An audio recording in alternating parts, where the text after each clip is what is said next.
감옥에서 나온 날, 저는 이렇게 말했습니다. 조용히 살아. 우리 집에 더 피해주지 말고. 2년 전, 제 대신 감옥에 다녀온 며느리에게 제가 한 말입니다.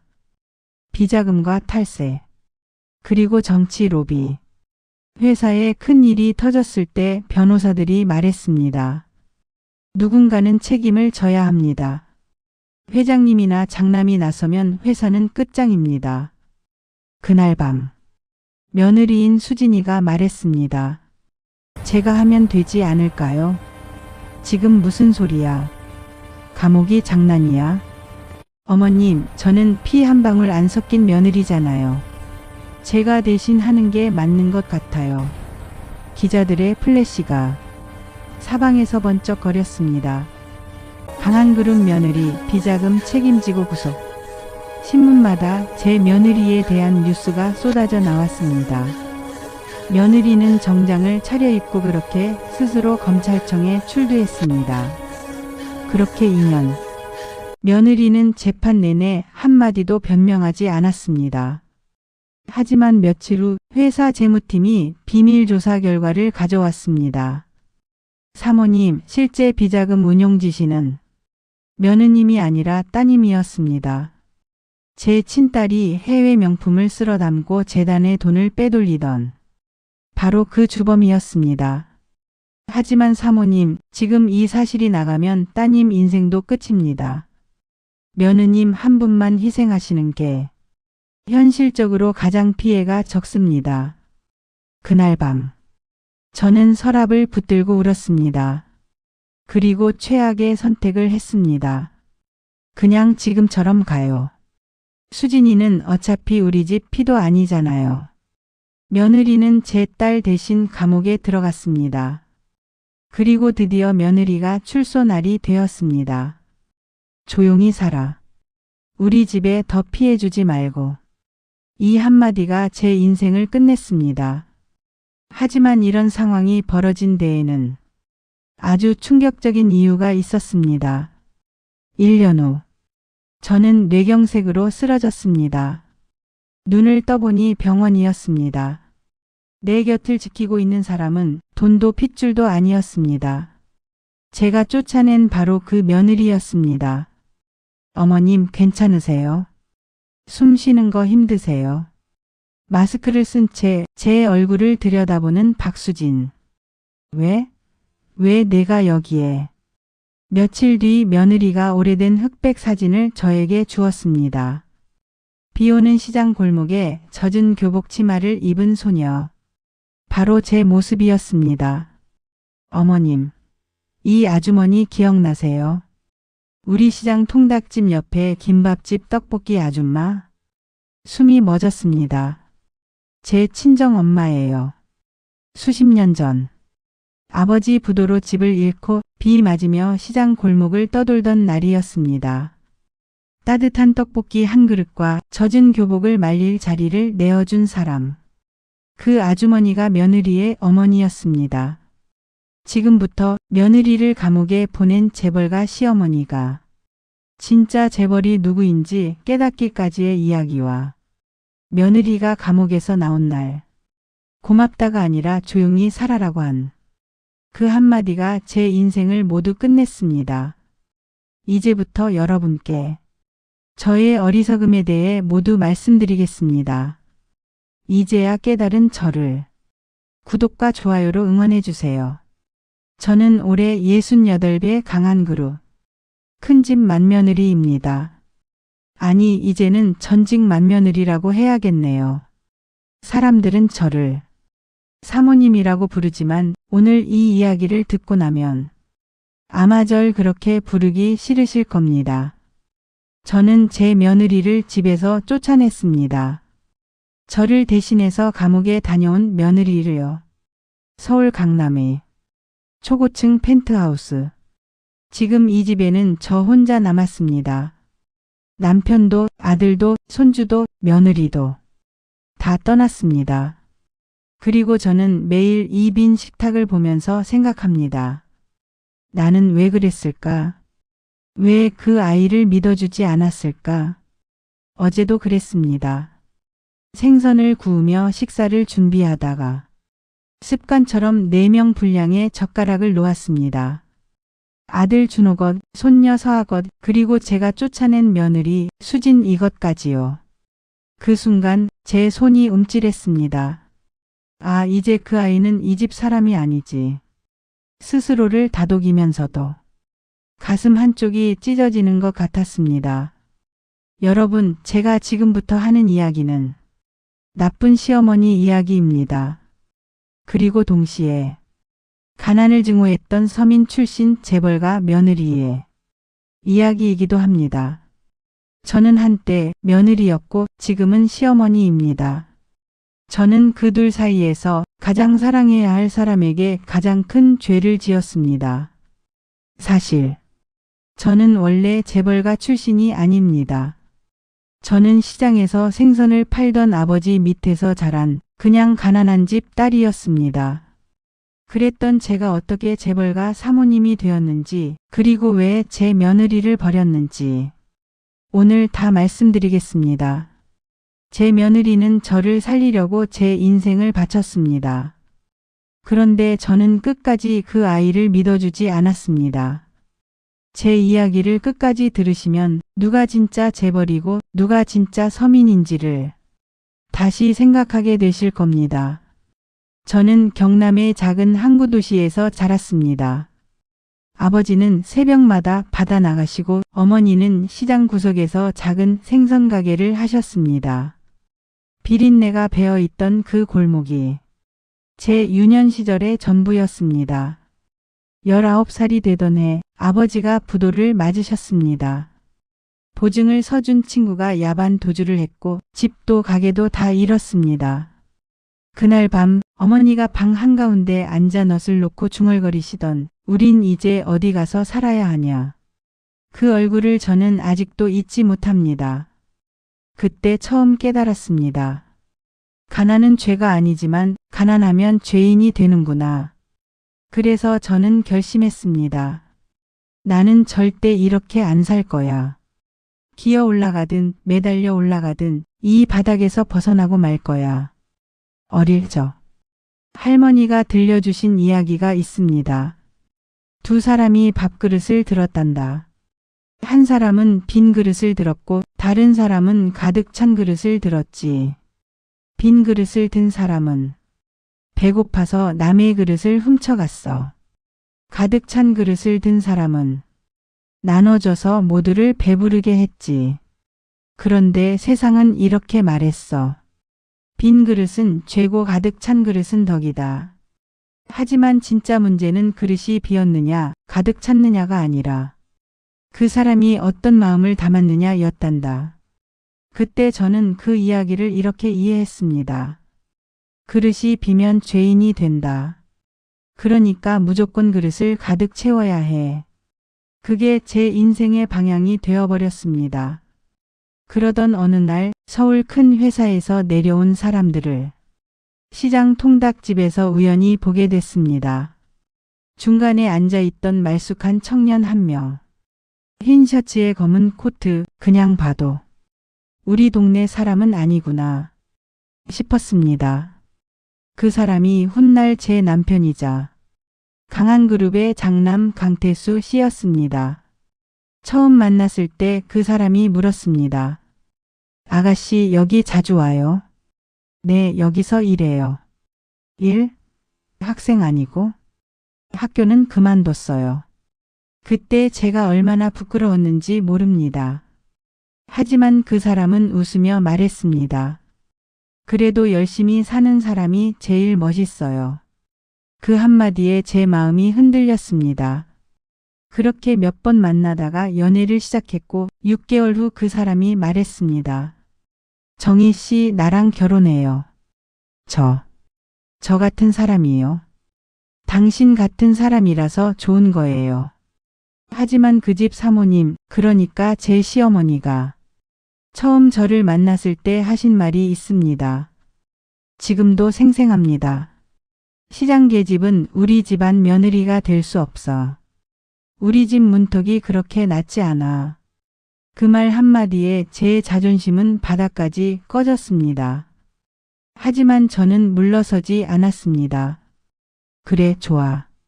그럼 내가 내 문턱보다 더 높이 올라갈게. 남편의 고집과 제 기세에 결국 시어머니도 무릎을 꿇었습니다. 저는 그렇게 22살에 재벌가 며느리가 되었습니다. 그런데요, 여러분. 그 문턱을 넘는 순간부터 제 인생은 전혀 다른 지옥이 시작됐습니다. 내 친정 얘기는 식탁에서 꺼내지 마. 생선가게? 그런 건 남 앞에서 말하지 마라. 그런 촌스러운 말투, 우리 집안 체면에 안 맞아. 시어머니의 그 말들이 가시처럼 박혔습니다. 저는 서랍 속에 시장 시절 사진들을 다 숨겼습니다.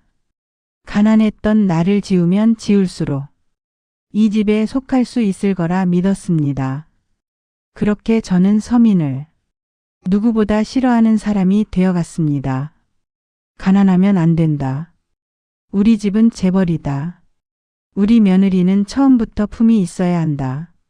그 믿음이 훗날 제 며느리를 망가뜨렸습니다. 그리고 결국 제 자신도 무너뜨렸습니다. 시간이 흘러 제 아들 준호가 35이 되던 해였습니다. 해외 유학까지 다녀와서 회사 전략 기획실에서 잘 나가는 임원이었습니다. 어느 날 아들이 조심스럽게 말을 꺼냈습니다. 엄마, 만나게 해주고 싶은 사람이 있어요. 호텔 라운지 카페에. 저는 단정한 정장 차림으로 앉아 있었고 문 쪽에서 아들 준호와 단정한 원피스를 입은 30대 초반의 여성이 들어왔습니다. 그 아이가 제 며느리 박수진입니다. 사회복지사였고 구청 복지과에서 일한다는 그렇게 화려하지 않은 직업의 아이였습니다. 첫 인상은 솔직히 나쁘지 않았습니다. 눈빛이 참 맑더군요. 하지만 그 맑음이 저에겐 불편하게 느껴졌습니다. 저 눈빛은 나를 흔들겠구나. 이상하게 그런 생각이 들었습니다. 어머니, 안녕하세요. 처음 뵙겠습니다. 박수진이라고 합니다. 앞으로 잘 부탁드립니다. 고개를 깊이 숙이는 아이를 보면서도 제 입에서는 이런 말이 튀어나왔습니다. 우리 집이 어떤 집인지는 알고 있지요. 아들이 당황해서 제 눈치를 봤습니다. 수진이는 살짝 굳은 얼굴로 고개를 끄덕였습니다. 네, 어머님, 알고 있습니다. 제가 많이 부족하다는 것도요. 그래도 준호 씨를 진심으로 사랑합니다. 그 말이 마음 한구석을 톡 건드렸지만 저는 바로 차갑게 내리눌렀습니다. 사랑은 밥도 아니고 회사도 아닙니다. 우리 집 며느리는 자리는 사랑만으로 버틸 수 있는 자리가 아니에요. 그날 집에 돌아와 남편에게 말했습니다. 저 아이는 안 돼요. 서민티가 너무나. 우리 집안 사람 아니야. 그때 남편이 조용히 제게 물었습니다. 여보, 우리가 결혼할 때 당신은 귀족이었나? 그 한마디에 말문이 막혔습니다. 하지만 저는 끝까지 버텼습니다. 옛날에 거울을 본 적 없는 사람이 있었습니다. 어느 날 처음 거울을 보고 깜짝 놀랐습니다. 저 사람 누구야? 왜 나를 따라해? 화가 나서 거울을 때렸습니다. 그러자 거울 속 사람도 주먹을 흔들었습니다. 이 사람이 나한테 덤비네. 더 세게 때렸습니다. 거울이 깨졌습니다. 그제야 알았습니다. 그 사람은 다른 사람이 아니라 바로 자기 자신이었다는 것을요. 며느리 수진을 볼 때마다 저는 그 거울을 보는 것 같았습니다. 젊은 시절의 나, 가난하지만 열심히 살던 나, 그 모습을 인정하고 싶지 않았습니다. 그래서 거울을 깨려고 했습니다. 그런데 며칠 뒤 아들이 집을 나가버렸습니다. 엄마, 저 수진이랑 결혼 못하게 막으시면 그냥 회사도 집도 다 그만둘게요. 엄마, 아들이 아니라 그냥 수진이 남편으로 살게요. 비 오는 밤 내 아들 준호가 여행 가방을 끌고 집을 나갔습니다. 저는 문간에 서서 그저 눈물 참고 있었습니다. 그날 밤 저는 40년 전에 제 모습을 보았습니다. 부도난 아버지 대신 살기 위해 대문 앞에서 떨고 서 있던 그 어린 시장 상인의 딸의 얼굴을요. 결국 저는 아들을 붙잡기 위해 며느리를 받아들였습니다. 하지만 제 입에서는 마지막까지 이런 말이 나왔습니다. 좋아요. 결혼 허락할게요. 하지만 수진 씨. 수진이가 떨리는 눈으로 저를 봤습니다. 우리 집 며느리가 되면 2번 다시 가난이란 말을 입에 올리지 마요. 우리 집 체면을 지키는 게 당신 첫 번째 의무니까. 그 순간 수진이 눈빛이 아주 잠깐 흔들렸습니다. 그리고 살짝 웃으면서 말했습니다. 네, 어머님. 저 노력해 볼게요. 그 눈웃음이 나중에 제가 가장 그리워하게 될 표정이라는 걸 그때는 몰랐습니다. 결혼 후 수진이는 생각보다 훨씬 성실한 며느리였습니다.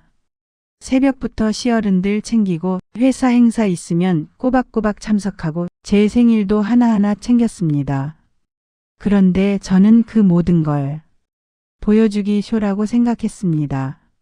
재벌가 며느리 역할 열심히 연습하네. 속으로 비웃었습니다.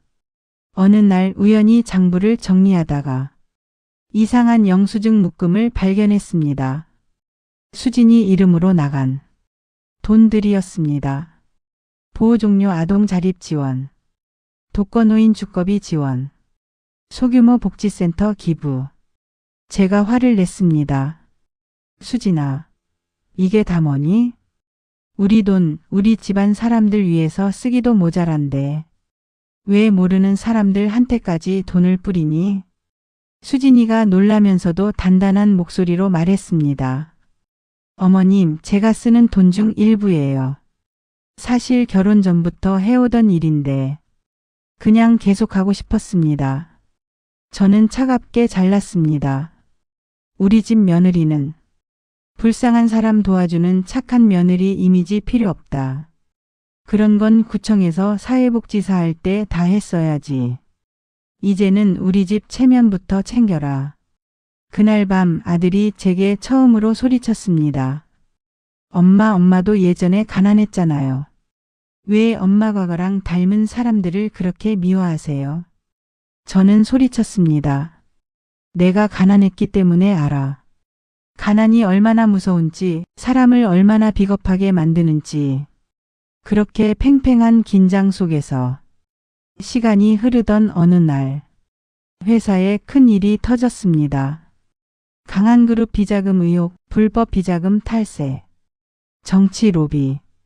회사 이름이 뉴스에 오르내렸고 검찰에서 압수수색까지 들어왔습니다. 변호사들이 말했습니다. 누군가는 실무 책임을 져야 합니다. 회장님이나 장남이 나서면 회사는 그냥 끝장입니다. 중간에서 서류 정리한 누군가가 대표로 들어가 주셔야 합니다. 그날 밤 우리는 가족회의를 했습니다. 남편, 아들, 딸 그리고 저. 침묵만 가득했습니다. 그때 수진이가 조용히 입을 열었습니다. 제가 하면 되지 않을까요? 모두가 놀라서 수진이를 쳐다봤습니다. 서류상 제가 복지재단 이사를 맡고 있잖아요. 재단 계좌를 통해 돈이 움직인 것처럼 보이니까 제가 책임자라고 해도 말은 앞뒤가 맞을 것 같아요. 제가 소리쳤습니다. 지금 무슨 말도 안 되는 소리를 하는 거야. 감옥이 장난인 줄 알아? 수진이는 담담하게 말했습니다. 어머님, 지금 회장님이나 준 오빠가 들어가면 회사도 가문도 다 무너져요. 저는 그래도 피 한 방울 안 섞인 며느리잖아요. 제가 대신 하는 게 맞는 것 같아요. 그날 새벽 저는 남편과 둘이서 속닥였습니다. 여보, 저 아이 말대로 하는 게 맞는 걸까요? 남편은 술잔을 내려놓으며 말했습니다. 우리가 또 한 명의 서민을 희생양으로 쓰는 거지. 그 말에 가슴이 뜨끔했지만 결국 저는 입을 다물었습니다. 며칠 뒤 수진이는 정장을 차려입고 스스로 검찰청에 출두했습니다. 기자들이 몰려들었고 강한그룹 며느리 비자금 책임지고 구속. 자막이 온 세상에 깔렸습니다. 플래시 세례 속에서 손을 모은 채 고개 숙이고 걸어가는 수진의 뒷모습. 멀리서 그 모습을 지켜보며 손수건을 입에 물고 우는 저. 그 순간까지도 저는 이렇게 생각했습니다. 그래, 이 정도 희생은 할 수 있어야 재벌가 며느리지. 이걸로 우리 집은 지키는 거야. 하지만 며칠 뒤 저는 첫 번째 반전을 맞게 됩니다. 회사 재무팀에서 비밀리에 조사 결과를 가져왔습니다. 사모님 내부 조사 결과.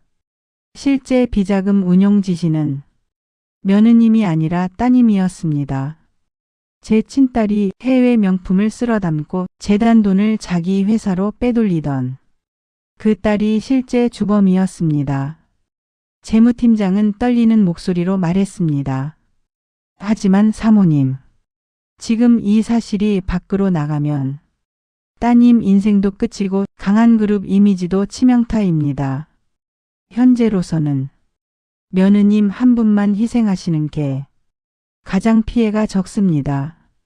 그날 밤 저는 서랍을 붙들고 울었습니다. 내 딸을 지킬 거냐, 며느리를 지킬 거냐. 그리고 저는 최악의 선택을 했습니다. 그냥 지금처럼 가자. 아무에게도 말하지 말자. 수진이는 어차피 우리 집 피도 아니잖아요. 그렇게 제 며느리는 제 딸 대신 감옥에 들어갔습니다. 그날이 제 인생에서 가장 큰 죄를 저지른 날이었습니다. 여러분이 제 입장이라면 어떤 결정을 하셨을까요? 며느리 대신 딸을 신고할 수 있었을까요? 수진이가 구속되던 날 아들 준호는 집을 박차고 나갔습니다. 엄마가 설득한 거죠? 수진이한테 책임지라고. 저는 말했습니다. 난 아니야, 내 아내잖니. 내가 말렸어야지. 하지만 마음속에서는 다 알고 있었습니다. 제가 밀어넣었다는 것을.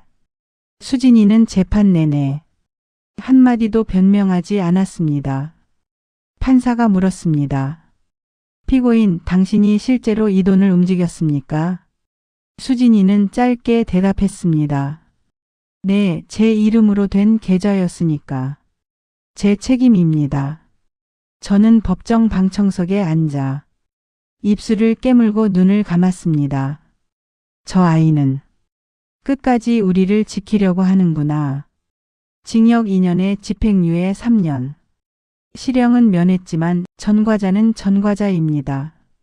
언론은 재벌가 며느리의 추락이라며 벌떼처럼 달려들었습니다. 수진이는 그 모든 비난을 묵묵히 견뎠습니다. 그리고 출소 날 저를 향해 조용히 인사했습니다. 어머님 많이 걱정하셨죠. 저는 얼굴도 제대로 못 쳐다보고 딱 한마디 했습니다. 이제 조용히 살아. 우리 집에 더 피해주지 말고. 옛날에 씨앗을 심는 사람이 있었습니다. 어떤 사람은 말했습니다. 너무 많이 심지 마. 나중에 관리 못해. 어떤 사람은 말했습니다. 그렇게 심으면 남 좋은 일만 시켜. 하지만 씨앗 심는 사람은 묵묵히 심었습니다. 나는 열매를 보려고 심는 게 아니야. 씨앗은 땅에 떨어져야 비로소 살아나니까. 그때는 몰랐습니다. 수진이가 심은 씨앗들이 언젠가 저를 살릴 거라는 것을. 그날 밤 아들이 말했습니다. 엄마, 저 이혼할게요. 이제 수진이 우리 집안에서 자유롭게 해주세요. 저는 마치 기다렸다는 듯이 대답했습니다. 그래. 위자료는 내가 챙겨줄게. 얼마면 되겠냐? 아들은 저를 한참 바라보다가 씁쓸하게 웃었습니다. 엄마는 끝까지 수진이를 돈으로만 보내요. 며칠 뒤 수진이가 제 앞에 앉았습니다. 눈 밑에 다크서클이 짙게 내려와 있었지만 눈빛은 여전히 맑았습니다. 어머님, 위자료는 필요 없습니다. 대신 부탁 하나만 드려도 될까요? 저는 마음 한구석이 걸려 무심한 척 물었습니다. 뭐야 또. 강한복지재단 계속 운영해 주세요. 거기에 있는 아이들, 어르신들, 그 사람들만은 그대로 지켜주세요. 저는 한숨을 내쉬었습니다. 지금도 그 사람들 타령이야. 내 인생이 이렇게 됐으면 이제 너 자신부터 챙겨야 하는 거 아니니? 수진이는 말했습니다. 전 제가 감옥에 다녀온 게 그 사람들 때문이라고 생각하지 않아요. 제가 선택한 거예요. 그래도 그 사람들이 있는 한 제가 감옥에 갔다 온 게 조금은 의미 있어질 것 같아서요. 그 말을 듣고도 저는 끝까지 마음을 열지 않았습니다. 그래. 내가 그렇게 원한다면 재단은 그대로 둘게. 대신 다시는 이 집에 발도 들이지 마. 문 앞에서 마지막으로 인사를 하고 수진이는 돌아섰습니다. 뒤돌아보지 않고 천천히 걸어 나갔습니다. 수진이 떠난 뒤 집은 조용해졌습니다. 아들은 아내를 따라 나가 작은 전셋집에서 살기 시작했습니다. 손녀 서아는 주말에 가끔씩 만 얼굴을 보여줬습니다. 어느 날 복지재단 담당 비서가 두꺼운 파일 하나를 들고 찾아왔습니다. 사모님, 이거 며느님께서 남기고 가신 보고서입니다.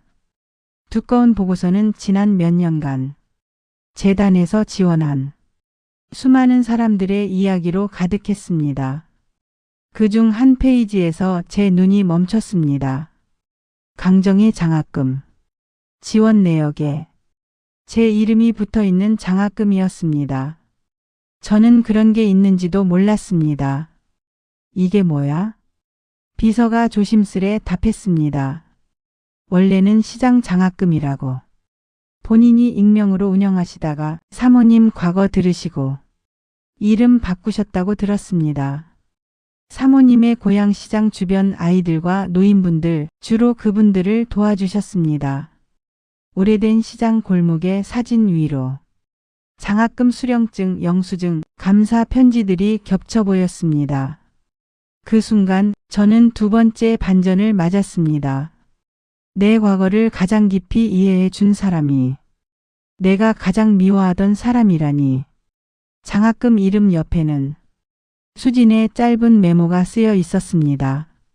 가난했던 어린 강정이를 위해 누군가 했어야 했던 일을 이제 제가 조금 대신 해보려 합니다.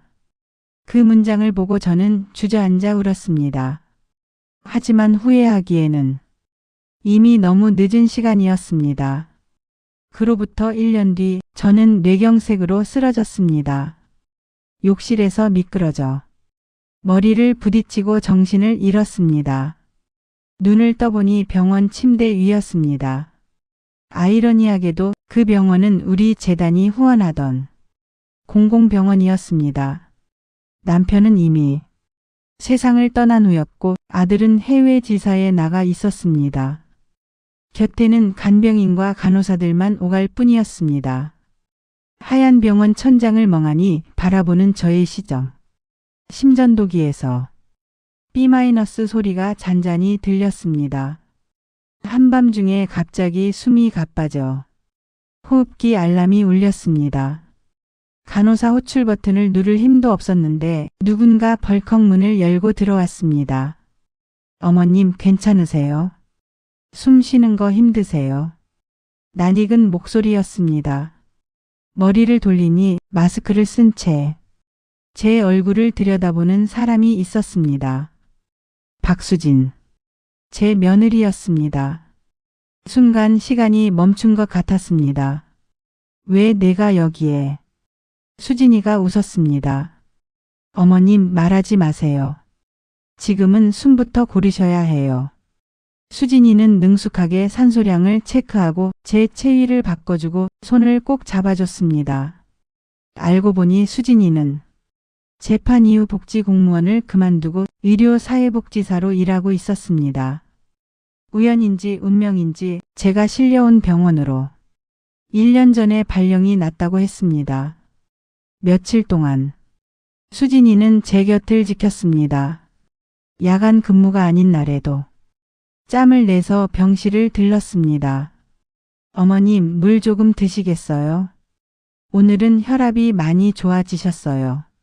물리치료 잘 받으셨어요.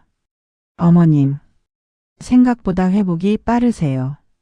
그 아이는 한 번도 지난 일을 입에 올리지 않았습니다. 이혼 얘기도, 감옥 얘기도, 재벌가 얘기도요. 어느 밤 제가 먼저 말을 꺼냈습니다. 수진아, 그 아이 이름을 불러본 건 정말 오랜만이었습니다. 네, 어머님. 너 왜 나한테 이렇게 잘해주니? 나는 널 버렸는데.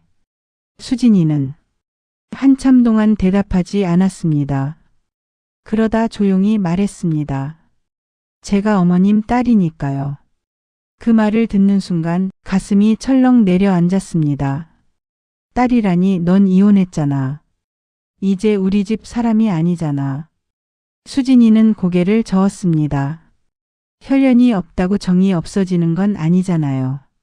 어머님이 저를 전혀 딸로 생각 안 하셨다 해도 전 한 번도 어머님을 남이라고 생각한 적 없어요. 며칠 뒤 수진이가 제게 작은 봉투 하나를 건넸습니다. 어머님, 이거 한번 읽어보실래요? 봉투 안에는 오래된 흑백 사진 한 장과 노란 영수증이 들어 있었습니다. 사진 속에는 비 오는 시장 골목에서 중년의 아주머니 한 명이 젖은 우산을 들고 서 있었습니다. 그리고 그 옆에는 젖은 교복 치마를 입은 소녀도 한 명 있었습니다. 바로 제 모습입니다. 이 사진 어디서 났니? 수진이가 웃었습니다. 어머님, 이 아주머니 기억나세요? 저는 사진 속 아주머니를 보고 숨이 멎는 줄 알았습니다. 설마 우리 시장 통닭집 옆 떡볶이집 아줌마? 네, 제 외할머니예요. 섹터 7 9만 105분. 세 번째 반전이었습니다. 수십 년 전 아버지 부도로 집을 잃고 비 맞으며 시장 골목을 떠돌던 날 저를 가만히 불러 따뜻한 떡볶이 한 그릇과 젖은 교복을 말릴 수 있도록 자리를 내준 사람이 있었습니다. 너 집 잃었다며. 일단 오늘은 여기서 자. 배는 채우고 울자. 그 아주머니가 수진의 외할머니였습니다. 영수증에는 이렇게 적혀 있었습니다. 고등학생 강정희 교복값 대납 3만 원. 나중에 형편 나아지면 갚는 걸로. 하지만 그 돈을 저는 결국 갚지 못했습니다. 항상 마음 한구석에 비처럼 남아있던 기억이었습니다. 수진이가 말했습니다. 어머님이 그때 우리 할머니한테 했던 얘기. 제가 나중에 잘 되면 꼭 이 은혜 갚을게요. 할머니가 저희 어머니와 제게도 가끔 들려줬어요.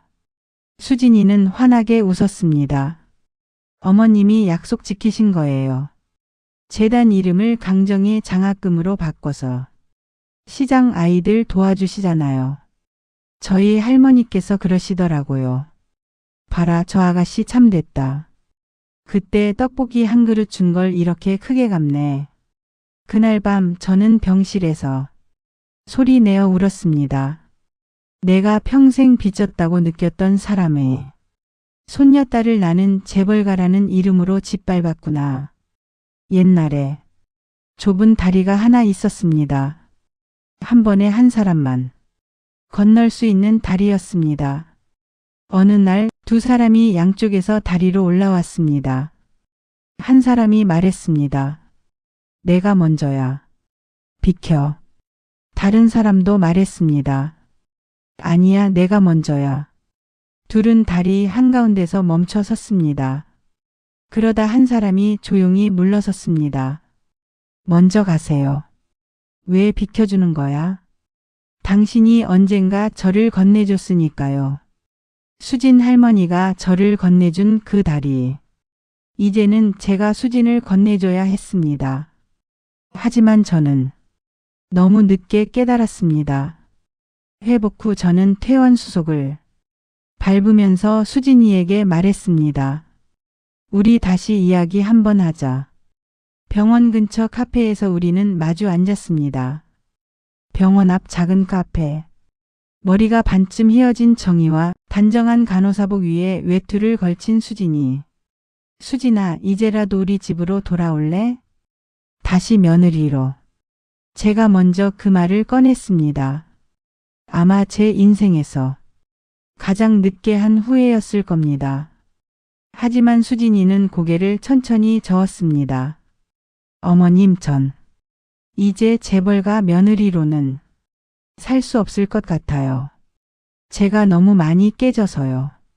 제가 다급하게 말했습니다. 그럼 딸로라도. 내 친딸 말고 진짜 내 마음으로 낳은 딸로라도. 수진이는 잠시 눈을 감았다 뜨더니 조용히 말했습니다. 어머님, 대신 제 조건 하나만 들어주실래요? 조건? 강정희 회장님 집을 반은 그대로 두시고 반은 세상에 돌려주세요. 저는 이해가 되지 않았습니다. 무슨 말이니? 어머님 집 거실, 식탁, 서재.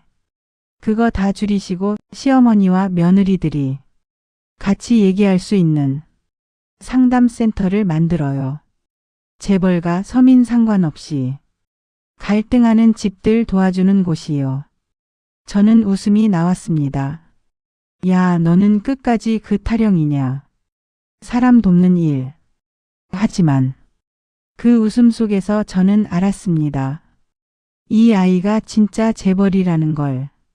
제 마음보다, 제 통장보다 훨씬 부자인 사람이라는 걸. 결국 저는 제 집 일부를 내놓았습니다. 펜트하우스 한쪽을 개조해서 강정희 마이너스 박수진 가족 상담센터를 만들었습니다. 대리석 바닥이던 거실이 따뜻한 마루와 원형 테이블로 바뀌어 여러 연령대의 여성들이 모여 상담을 받는 모습. 그곳에는 재벌가 며느리도 서민 시어머니도 고부 갈등에 지친 수많은 여인들이 하나 둘씩 모여들었습니다. 저는 그들에게 제 이야기를 들려주었습니다. 여러분, 재벌가 시어머니였던 제가 서민 며느리를 어떻게 망가뜨렸는지, 그리고 그 서민 며느리가 어떻게 저를 살렸는지 들어보시겠어요? 어두운 밤 등불을 든 사람이 걸어가고 있었습니다. 길에서 길 잃은 사람을 만났습니다. 등불 좀 나눠주실 수 있나요? 등불을 든 사람은 말했습니다. 등불은 나눠줄 수 없어요. 대신 함께 걸어가요. 제 등불이 당신 길도 비춰줄 테니. 그렇게 두 사람은 함께 걸었습니다. 등불 하나로 두 사람의 길이 밝아졌습니다. 저와 수진이가 그랬습니다. 각자의 등불을 나누는 게 아니라 함께 걸으며 서로의 길을 비춰주는 것. 그게 진짜 가족이었습니다. 그리고 마지막으로 네 번째 반전이 있었습니다. 어느 날 센터 문을 열고 한 여자아이와 젊은 여자가 들어왔습니다. 할머니, 안녕하세요. 귀에 익은 목소리였습니다. 돌아보니 손녀 서아였습니다. 그 뒤에 서 있는 여자는 다시 본 며느리 수진이었습니다. 얘가 어떻게? 서아가 웃었습니다. 할머니, 제가 엄마 뱃속에 있을 때 이혼하신 거라서 할머니한테 말을 못했대요. 엄마, 이제 말해도 되지? 수진이는 쑥스러운 듯 웃었습니다. 어머님, 저 사실 이혼할 때 벌써 임신이었어요. 그때는 어머님 얼굴 볼 자신이 없어서 말을 못했어요. 서아는 제 손을 꼭 잡고 말했습니다. 할머니, 저도 이제 엄마 일 도와주고 싶어요. 엄마가 그랬어요. 우리 할머니처럼 무뚝뚝하고 상처 많은 사람들 도와주자고요. 그 말을 듣고 저는 버티지 못하고 그 자리에서 무너져 울었습니다. 이 아이들이야말로 재벌가와 서민의 진짜 결합이구나. 피도 마음도 미래도 섞인. 지금 이 이야기를 여러분께 들려주고 있는 저는 여전히 재벌가 시어머니입니다. 하지만 동시에 시장 떡볶이집에 빚진 가난한 소녀이기도 합니다. 저는 이제 압니다. 재벌가와 서민의 차이는 통장 잔고가 아니라 누구를 더 지키려고 하느냐에 달려 있다는 것을. 저는 제 딸을 지키려다 며느리를 버렸고 결국 딸도 잃고 가족도 잃었습니다.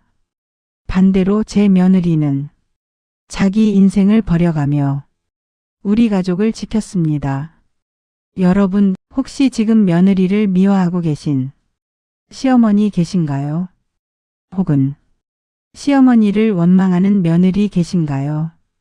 제가 감히 이 말을 드리고 싶습니다. 우리가 싸우는 동안 제일 많이 다치는 건 결국 우리 아이들이라는 걸 잊지 말자고요. 센터에서 시어머니와 며느리가 서로 손을 잡고 상담하는 장면들, 웃으며 눈물을 닦는 모습들. 저는 이제 매주 한 번씩 고향시장에 내려갑니다.